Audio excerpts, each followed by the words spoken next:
The Seattle Seahawks went 10-7 last year with Geno Smith under the helm. Seahawks local media is extremely high on their defense, which last season was top 15 from a rank perspective. Local radio, I listened to one of the local shows in Seattle a ton for no reason, but just to listen to it. They're saying that signing Geno and DK back would have been a straight-up disaster. They view Geno as someone who is outside the top 18 in the league in terms of quarterbacks. Sanders agrees with that. Their offseason had big question marks on the offensive line, and that continues into this season. They worked to fix that with their first-round pick, Gray Zabel. But the right guard and center are huge questions, according to local radio host in Seattle. Geno was sacked 50 times last season, the third most in the league. Sam Darnold, now the Seahawks quarterback, who they gave a healthy 3-year, $100.5 million contract, was sacked 48 times, the fourth most. So my first question to y'all, then, cue the Sam Darnold graphic. Does Sam Darnold have what it takes to elevate this team to a higher place than Geno, who made the postseason 2 years ago and then finished just outside the postseason last year at 10-7? Yeah, I don't really think so, to be honest. He's not someone that I expect to fight through adversity.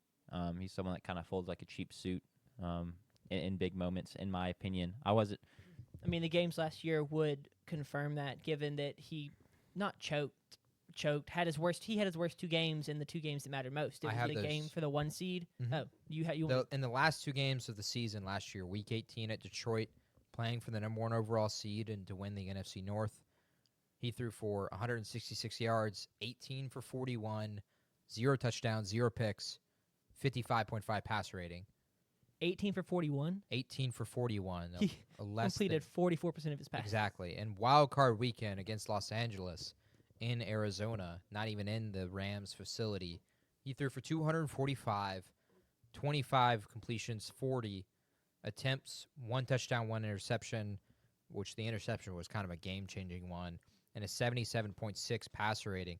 That all comes off a season where he threw for 4,300 yards, 102 passer rating, and 35 touchdowns and 12 interceptions, and led the Minnesota Vikings to 14 wins. And he got to throw the ball to Justin Jefferson, which does not exist on the Seahawks roster. Yeah. I also think Jordan Addison was a very decent second-string wide receiver. So I will say this, as a guy who's been high on JSN since draft day, I found this out earlier this summer. I actually had him mocked going at 6 overall to the Raiders in 2022, I think. Yeah. So very proud of that. That if he has another really good year, I would start to. You're gonna start to flex that a little bit more. Yeah, be like, I was high on JSN. So JSN is not Justin Jefferson. This is not a team devoid of weapons. Correct. Sure. They've got JSN. They've got Cooper Kupp, who I know Jack is very low on. Before we get into that, I want to get into Geno first. Yeah. So this is who he's replacing, and cue the Geno Smith graphic. Geno, of course, across his last 2 seasons, made the postseason 2 years ago, missed out on the postseason last year on a tiebreaker. Not on a tiebreaker. He missed it by 2 seasons because the NFC North was elite with the Packers and the Vikings. Geno threw for 8,000 yards the past 2 seasons, 18-14, 67 completion percentage. The big thing for Geno, and the big thing for me, which I'll make this argument, and it's a large part of my argument on Wednesday, is the game-winning drives. Geno was elite at that over the 2 years. Seattle was in a ton of games that would go either way, and they easily could have been way worse than they were, and they could have even been better than they were. And yet Geno led them to 9 game-winning drives, which is something Sam Darnold is going to have to do as well because they're no better or worse necessarily as a team compared to the years they had with Geno. And Sam Darnold, over the past 2 years, realistically, he really only started 1 year. He had 2 game-winning drives last year. So they are going to expect him to replace that. And then the time sacked is a huge thing. Sam Darnold is going to be under a ton of pressure, which has always been a question about Sam Darnold, is that he doesn't deal with pressure well.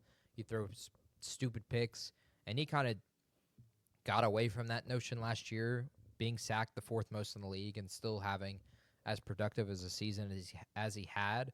But the offensive line is still a huge question, and so Darnold is going to have to deal with that while trying to replace a quarterback that, by the numbers, was top 10 in the league the past 2 seasons. and in fact, top 5 in a few categories that matter Sure. to you.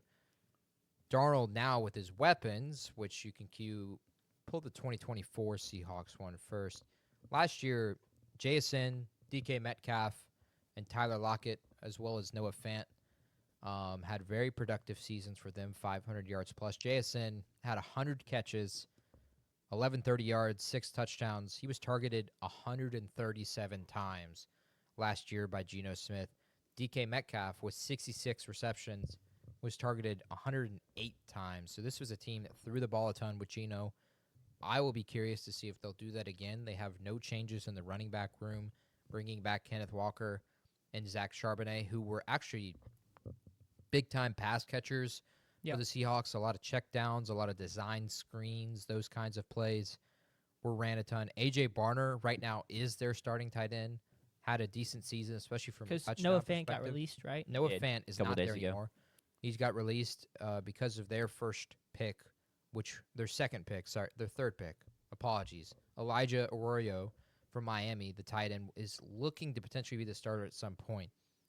But you look at the weapons that Seattle has. Do you think Sam Darnold can flourish with these kind of weapons? DK Metcalf is not there anymore. Now it's Cooper Kupp, who is, pull up that fantasy football one, drafting inside the top 90 out of players in a PPR league. And, of course, JSN top 40 there, or top 35, and Kenneth Walker right there at 41. Do you think Sam Darnold has enough weapons to continue the success you saw out of him last season?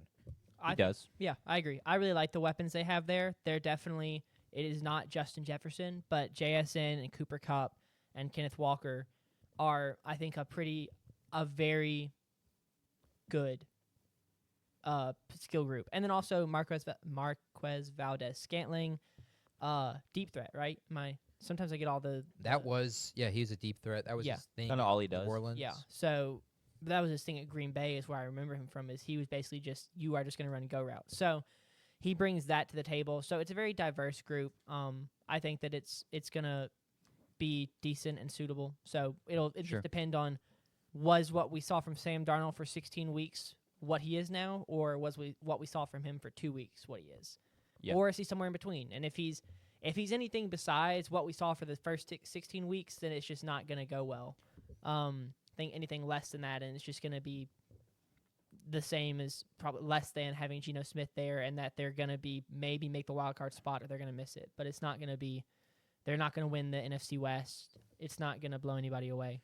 You kind of got rid of the surefire vet, right? In Lockett. In Geno. Okay. To bring in Sam Darnold. And I do think Sam Darnold can have success here, but he's someone I'm just kind of always waiting for something to go wrong and then for it to snowball. And so I can even see a world where this never really gets off the ground if the first couple of weeks are rocky because he hasn't gelled with the receivers, right?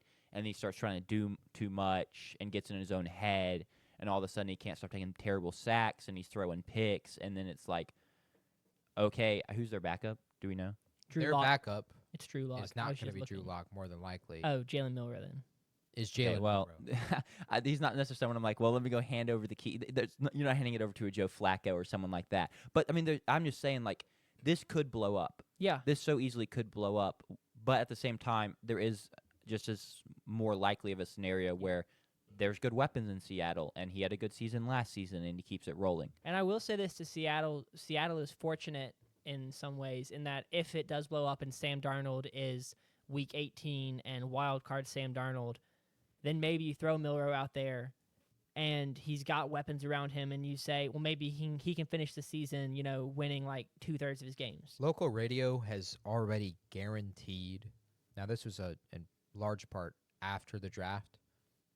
After them drafting Jalen Milroe, they guarantee that Jalen Milroe is going to start a game next year. They fully expect that. They think Sam Darnold, because of the offensive line, is due for an injury at some point. That's fair. And that Milroe is going to start. They're really high on Jalen Milroe, and, of course, they would be. They're local radio. But because of the talent, I mean, this guy was a touchdown beast at Alabama, scoring a ton of touchdowns last year. But the questions were, like, the things that make a quarterback good, which is throwing the ball, completing the short ones, the dink and dunks. He's an elite deep ball thrower, which I think he can do well with, especially with a guy like MVS and even JSN. And Arroyo is an excellent over-the-middle, deep tight end, not necessarily a guy that's going to be a pass blocker or run blocker or someone who's just a jump ball threat in the red zone. He's someone who can catch it over the middle of the field. But they expect Milroe to start a game at some point this year, which I'm really intrigued if that were to happen. I will be tuning in if he starts the game. He is must-see. 100%. He is must-see TV because of the talent and some of the plays he makes. He was the best player for whatever it's worth in College Football 25, the video game, by far. Matters a ton. He was absolutely elite, completely unstoppable. And so he's expected to potentially start at some point this season. But Sam Darnold, because of his contract, 3 years, $100 million, he's the option this year for sure. More than likely the option next year, but not a ton of it's guaranteed. So they're not trapped here with Sam Darnold. But they kind of chose him. It's a big talk in local radio as well, is the Geno and DK situations, which is in large part why they would call re-signing them disasters. Geno reportedly was in contact with Pete Carroll many times throughout last season, and they think that is tampering maybe, and that is a reason he ends up in Las Vegas signing there instead of back with Seattle. And then DK was always kind of a question for them. Did he like Seattle? Was he getting the ball enough? Stuff like that. And that was a huge reason why he ends up going to the Steelers. And wide receivers are kind of idiots, man. Exactly. Like you end up in Pittsburgh, which I get like it was a trade, right? You didn't necessarily have but it's just so funny that I think they can convince themselves that anywhere else is better than where they are. Yep. They chose Sam Darnold, though, and that was kind of their choice in terms of the options they had available. They offered a similar contract to Geno Smith, but Geno took the one in Las Vegas because, it's worth way more money. In fact, roughly $3 or $4 million more a year, and a lot of Geno's contract is guaranteed, unlike Sam's. Sure. So they kind of chose Sam Darnold, so that's kind of their choice. But it's the biggest question mark for Seattle is how will Sam Darnold play, and that goes in with the offense as well, with the weapons that he has in the offensive line. Going over to the defense, they expect, local radio as well, that this is a top 10 defense in the league. And because of that, that is why I brought up that stat earlier in the 49ers, and it's why I'm going to bring it up here again. In the last 5 seasons, teams that finish with a top 10 defense averaged 10.5 wins. Teams with the top 5 defense averaged over 11 wins. And so Seattle, they're really high on their team, and they're really high on their defense, and they think because of the players that they have, that they can be a team that can, because of their defense, make the postseason eventually. Jaron Reed is a great defensive lineman for them. Byron Murphy has been good in his years since Texas. The big signing of the offseason and the big story kind of the offseason before Sam Darnold was the signing of DeMarcus Lawrence from the Dallas Cowboys. He signs a 3-year, $42 million contract and then tells the media that he basically had no ability to win in Dallas. They were handicapped, although he was historically, over the last 3 or 4 seasons, the top 3 highest paid players on the Cowboys. So maybe you should man up and play some football and win them games because you're paid top 3 on the team, which he did not produce a ton over the past few seasons. But he is now on this defense.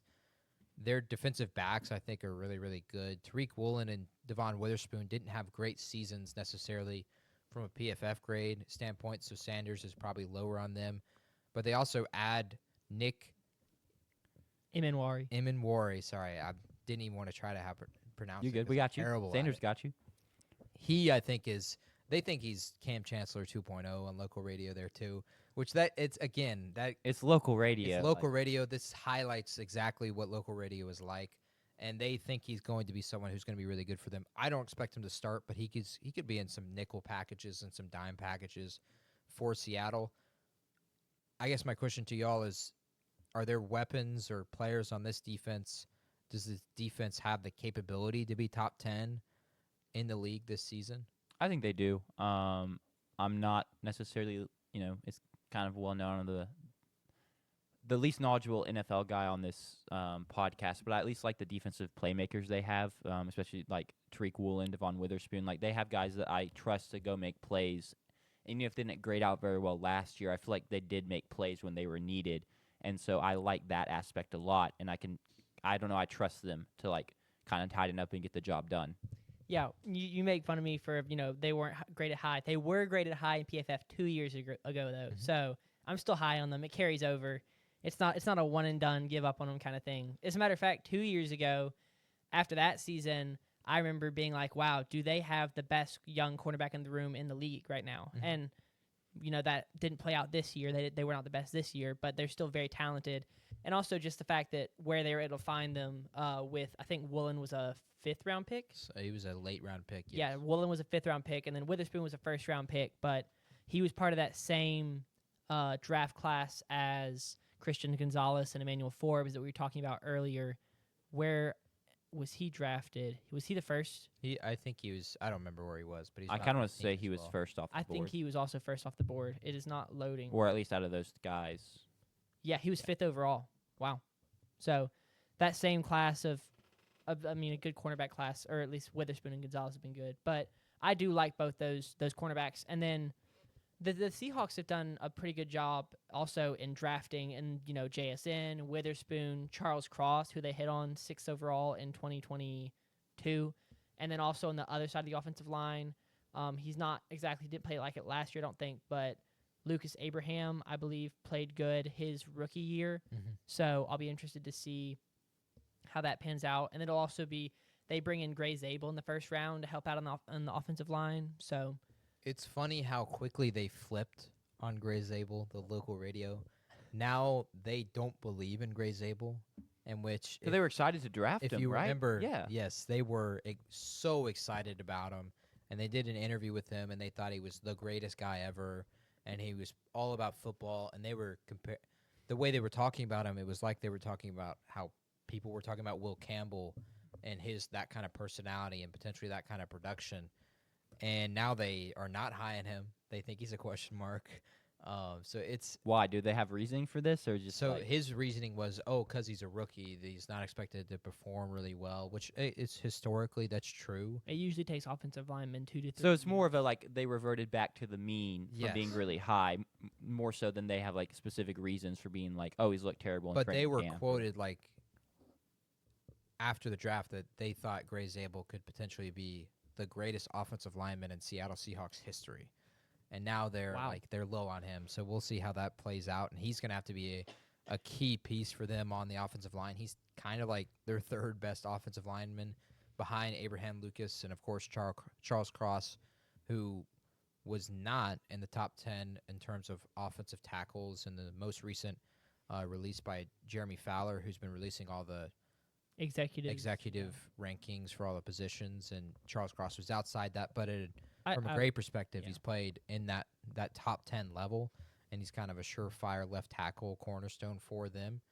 Getting into their schedule, they're in prime time 4 times this year, and they are big games for Sam Darnold that will be obviously heavily televised because it is nationally televised, but they will be talked about a ton because they want to see. That's when Sam Darnold is seen on national television, and you don't see a ton of Seattle Seahawks games or Cardinals games or Rams games because these NFC West teams are not in that first window, and by that point, a lot of your fans are not watching necessarily. That's when we're going out to dinner and stuff Sleep like that. Sleep on the couch. And they, a lot of time, are forced out of the national television, like the 4 o'clock window, because there's a big game in that, and then Seahawks are also on Fox, and they're behind that game, that like the Cowboys game or the Packers game or whatever it is, and so you're not going to see a ton of Sam Darnold until these primetime games, and so I think a large part of for the narrative for him this season is these primetime games.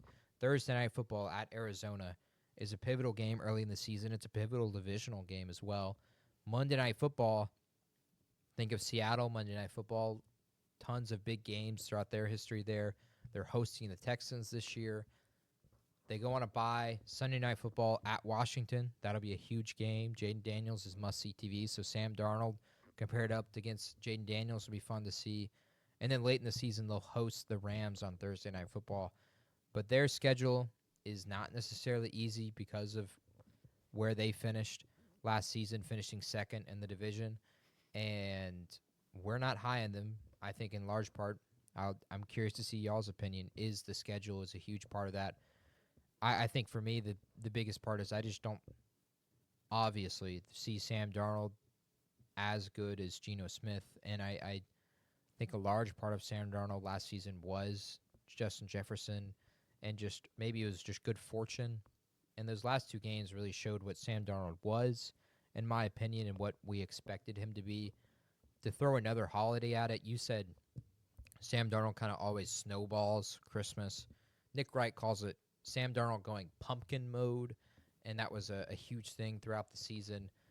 He finally goes pumpkin mode to the end the season, so I'm curious to see when he'll go pumpkin mode this year as well. I have them going 6-11. How do you guys feel with the schedule? Y'all, it's funny. Y'all have kind of like a reverse flip. So Sanders is really high on the Seahawks to begin the season and in their first 7 weeks before the bye, winning 5, losing 2. But Jack is really low on the Seahawks to start the season, going 1-6 in their first 7 games. And then it flips because y'all both end up with the same record at 7-10. So Sanders, speak to why you think the Seahawks start off hot, starting the season 3-0, and then we'll come back to Jack. I think part of it is because we disagree on like who we're high versus who we're low on. So because I'm lower on Pittsburgh, I've got them beating Pittsburgh. Jack has them losing to Pittsburgh. And then later on, Tennessee, I've got Tennessee getting a win. Tennessee getting a win against them. I've got Carolina getting a win. So I think a lot of it just kind of shakes out like who they're playing against. Like me and Jack probably agree about where this. I mean, like we clearly do agree about where the Seahawks sit as a team. They're both sitting at 7-10. It's just we disagree about where the hard parts of their schedule lie. I think it's on the back half. Jack thinks it's on the front half. So I think that's probably where the main difference comes from. But 1-7 to start the season, Jack. Would Jalen Milroe start at some point? I think it's possible. I think they start 1-7. He definitely starts. I think if they're 1-7, there's a good chance for things to get weird in Seattle, and that's kind of what I predict to happen.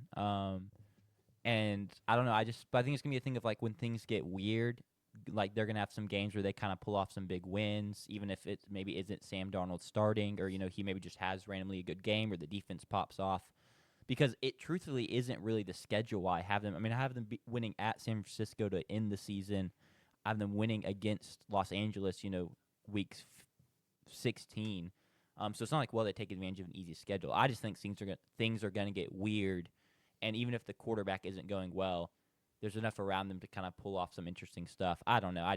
So you've got Sam Darnold starting 1-7, and then Jalen Milroe comes in and goes 7-3. Is that right? I don't even know if it's going to be Jalen Miller. That'd be fire. That'd be amazing. That's kind of what that schedule looks like. It looks like they go loss, win, lose 5 straight. Milroe comes in, win, loss, and then close it out. Beat Los Angeles, win on the road at Carolina, win on the road at San Francisco.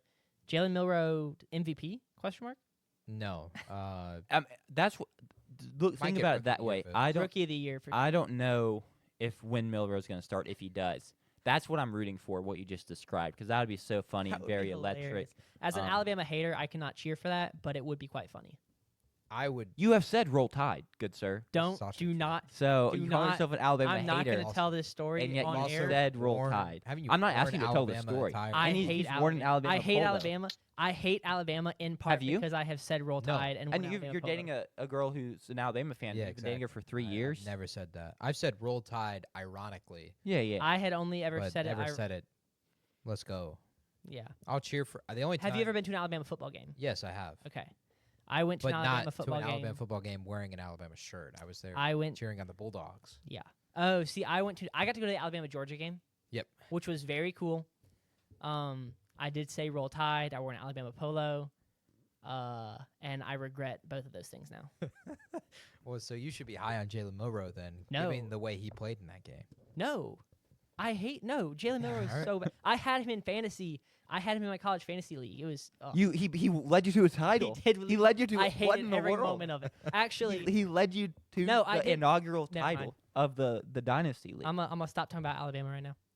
Sure. Okay. I hate Alabama. I hate Alabama. Let me just say, I don't really have tons of reason as to why the schedule That was just the way Also- it panned that way. out. That's just the also- way it panned Yeah. out. My hatred for Alabama goes back to like they hurt Tim Tebow, dude.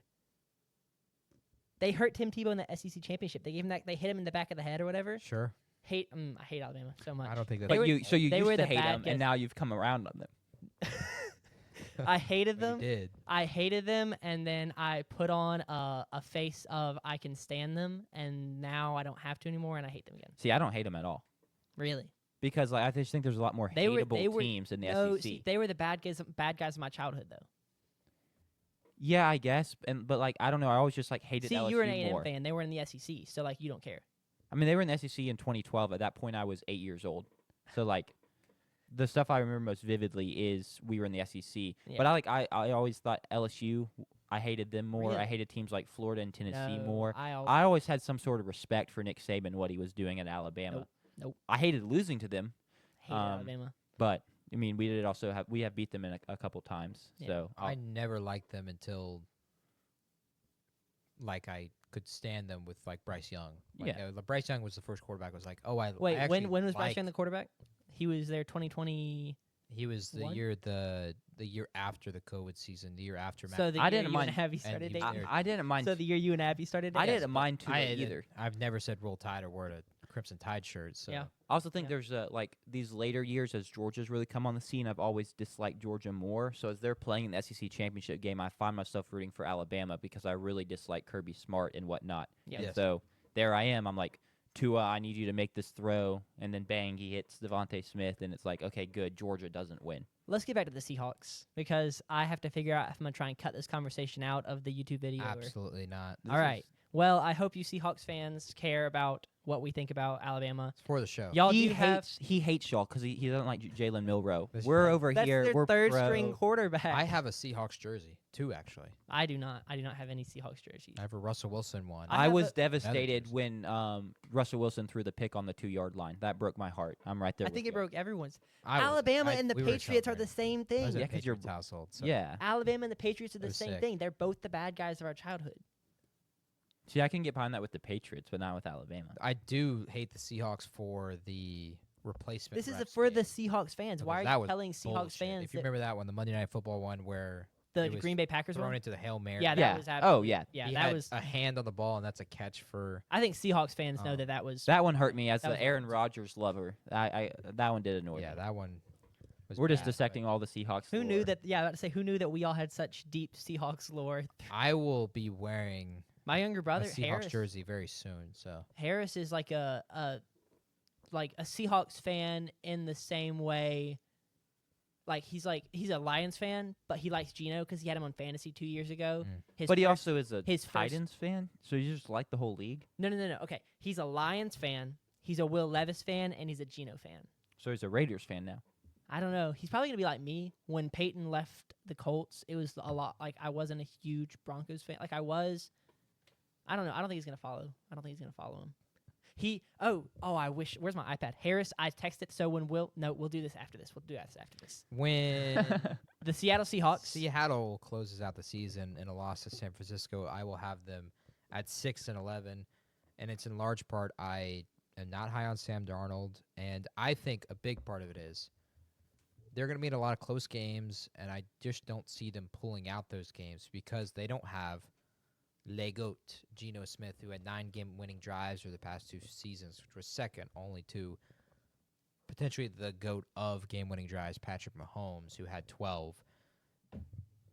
I just don't see them closing out the close games, and they're going to have a ton of them this season, I think. And I just that's my question mark there. So that's why I have them at 6-11.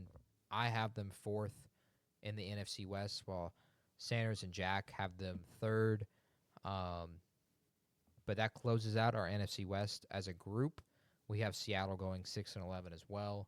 Does that put them in 4th for group predictions? It would think it depend should. on the head-to-head. Well, now it would depend on the wins and division. We don't have to go that far. And Yeah, it don't matter. Neither of them making the playoffs. now, hold on. San Francisco, Rams. Oh, now it depends on how many wins they had against the NFC. So that's 3, 4, 5, 6. And then we'll go over to Arizona.